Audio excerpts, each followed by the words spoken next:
المكان الولايات المتحدة الأمريكية. الحدث أمل وثورة في عالم علاج البهاء.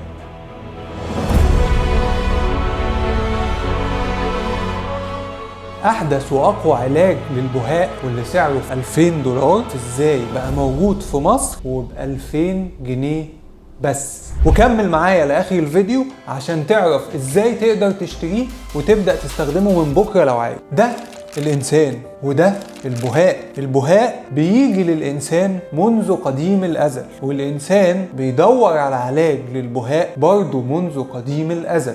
الإنسان اكتشف علاجات تانية لأمراض غير البهاء، وبدأ يستخدم العلاجات دي بشكل ثانوي في السيطرة على مرض البهاء. بس ما كانتش كافية إن الأدوية دي تكون علاج رئيسي وأساسي موجه لعلاج مرض البهاء. بتعلن منظمة الغذاء والدواء الأمريكية عن موافقتها على دواء أوبزولارا كأول دواء موجه بشكل أساسي لعلاج مرض البهاء.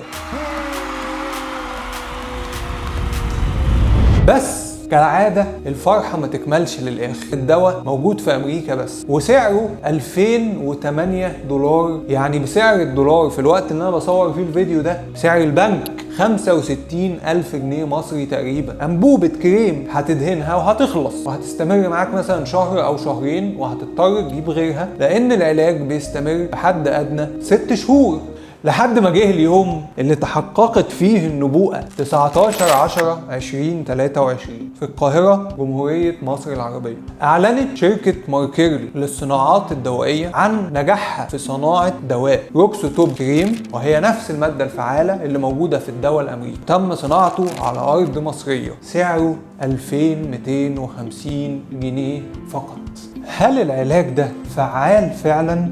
عشان اجاوبك على السؤال ده لازم اوضح لك ان الموافقة دي بعد دراسة تمت على 600 مريض عندهم بهاء غير مقطعي، والدراسة دي كانت عبارة عن ان 300 مريض هيستخدم الدواء الفعلي و300 مريض هيستخدموا بلاسيبو او دواء خادع مفيهوش اي مادة فعالة بدون علم من المريض او الطبيب اللي بيشرف على الدراسة وبيضمن شفافية وصدق النتائج بتاعة الدراسات اللي زي كده. النتيجة كانت عند 24 أسبوع أو 6 شهور لقوا إن 30% حصل عندهم 75% أو أكتر تحسن أو تصبغ في بقع البهاء الموجودة في الوش. ولما استمروا 52 أسبوع 30% دول اتحولوا ل 50%. كمان 15% من إجمالي المرضى اللي تلقوا الدواء بعد 24 أسبوع شافوا تحسن 90% أو أكتر في بقع البهاء اللي موجودة في الوش. ولما كملنا 52 أسبوع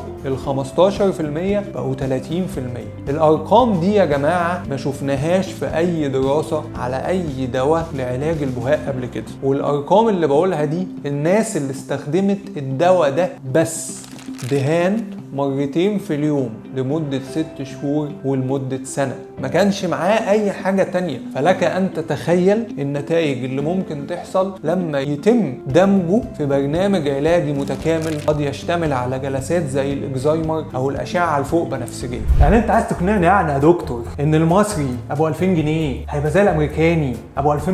احنا هنحور؟